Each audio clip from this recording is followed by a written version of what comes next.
Hello, this video will show you the steps involved with customizing the login page in the e-commerce shop using the e-commerce admin. Let's get started by logging in. The login page is where the customer or associate can log into their account, make a new one, or depending on your setup, check out as a guest and enroll as a new associate. There are a couple of elements that you can customize in the shop's login page. This involves turning toggles on or off to your preference. You accomplish this in the settings page under the company settings section.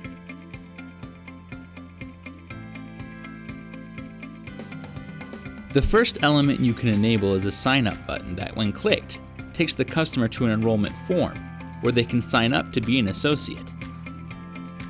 You can have this button show up for whichever associate types you want, as well as customize the button's destination when clicked. In the company settings page, expand the sign up section. Click the Is How Sign Up button drop-down and select for which customer types the button will display. There are 3 default customer types. First, distributor associate, a customer who is signed up to sell for your company. Second, retail associate, a customer that shops in the e-commerce shop. And third, preferred customer, a customer that has signed up for an account to shop or an auto ship. For each customer type, enter the URL to where the button will navigate to when clicked. Typically, this is the enrollment form found on the application page. Here's an example URL. It's important to include the web alias at the beginning of the URL and the type customer type ID at the end if you are linking to an internal enrollment form. Once complete, click the Save button. In the e-commerce shop, you can navigate to the login page and check if each customer type displays the Enroll button.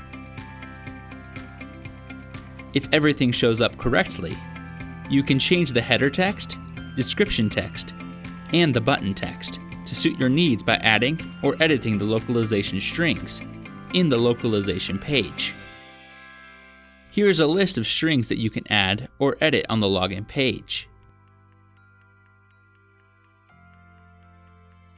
If the strings don't show up in the localization page, you'll need to add them. See the link in the description below to see an instructional video on how to complete that process. You now know how to customize the login page using the e-commerce admin. For more in-depth videos, tutorials, and how-to guides, visit the Help Center at help.directscale.com. And thanks for watching.